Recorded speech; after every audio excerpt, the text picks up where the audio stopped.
Your VA examiner opined that it is less likely than not. That's a death sentence for your claim. Just in case you didn't have enough, you don't have a diagnosis in one ear, you don't have a nexus in the other ear. Now you have less likely than not, and I'm going to explain that here in just a second, so bear with me. That your hearing loss is due to military noise exposure. The examiner provided the following rationale: lack of evidence of hearing loss during active duty service and lack of evidence of a permanent, positive, and significant hearing threshold shift during such service. So there's a couple other words here. Your VA examiner, like your boy, that's kind of what they're trying to do to you. And then your examiner, he's not your he's the enemy. He is not your boy. He's not your examiner. They're just trying to convince you that he's some kind of independent entity. He is hired by the VA to fucking deny your claim. Not all CNP examiners are like that. And if you're a CNP examiner watching this, if you're doing this to veterans, you're a complete piece of shit and you should quit your job and go work somewhere else because you hate veterans.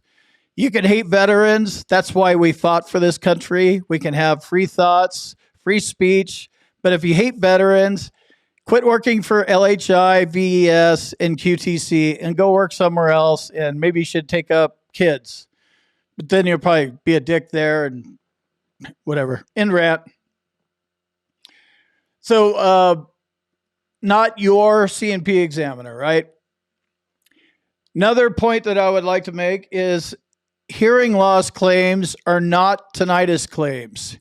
Hearing loss has one diagnostic code. Tinnitus has another diagnostic code. They're often filed together, and they're almost always examined together at the enemy's CNP exam doctor at his office, at the audiologist. But they are not the same claims. They're two separate claims. So a lot of times they'll crosstalk in decision letters. You have your tinnitus over here and your hearing loss. Separate them out. It's literally like the difference between your foot and your elbow. Completely different body parts, rated differently, that kind of stuff. Want you to be aware of that. There's 5 legal phrases. And your private doctor should be using these phrases because the CNP examiner will be using these phrases. They're goofy phrases, in my opinion, but they're legal VA jargon. Like, this is the legalese. It's not a good idea to speak VA legalese. This is the argument. I wrote it exactly like this because guess who is going to be using VA legalese? Your CNP examiner when he's bending you over. So there's 5 of them. Is due to, that one's pretty straightforward. 100% certainty that this disability was caused or made worse or aggravated by service, your active duty service on a direct service connection basis, secondary service connection basis, pre-existing service connection, presumptive service connection, whatever the case may be. The next one down is more likely than not. This means a greater than a 50% chance. At least as likely than not. This was equal to or greater than a 50% chance. I underlined this one and I'll explain. Less likely than not means less than a 50% chance.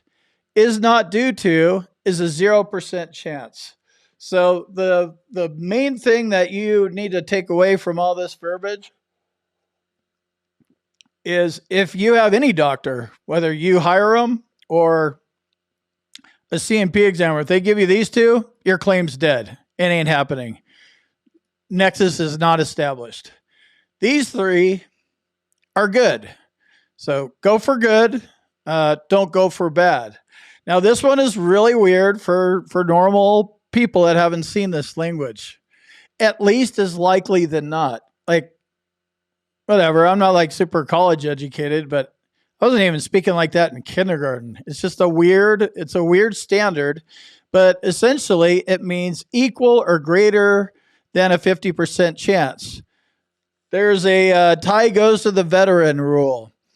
You are proving your claim. That's what we do when we file a disability claim. You may not do a very good job at it. I know I did a piss poor job multiple times, but when all the evidence is in and all the decisions have been made, if you come up to a 50-50 and it's a tie, the tie is supposed to go to the veteran. That's why equal is plenty, greater than is fine too. Usually you're not going to get is due to, because you don't need your doctor to go out that far on a limb. He doesn't need to be like, I am 100% sure the migraines are caused by the tinnitus. He just needs to say, there's a 50-50 chance. And then on the other side of this, C&P examiners, if they're being dicks, they'll write is not due to, but they don't need to go that far, and they usually don't. They usually use this one, less likely than not. So to get a favorable decision, you're going to need to get a copy of your VA claims file, because you need to see what the C&P examiner wrote. And you need to use the medical records that you submitted along with your claim. And you need to bring all that and this denial letter, and you need to bring all this stuff to your private doctor and explain what happened. You know, they didn't see this because I don't have a nexus. I went to the VA. They don't do nexuses because they're dicks. Can you hook me up with a nexus doc? Absolutely. Oh, by the way, thank you for your service. That will be the time. Thank you for your service is actually relevant because he's a private doctor and he appreciates that he was able to go to medical school and make whatever, $350 a year. So those guys tend to actually like veterans, unlike C&P exam doctors and VA doctors.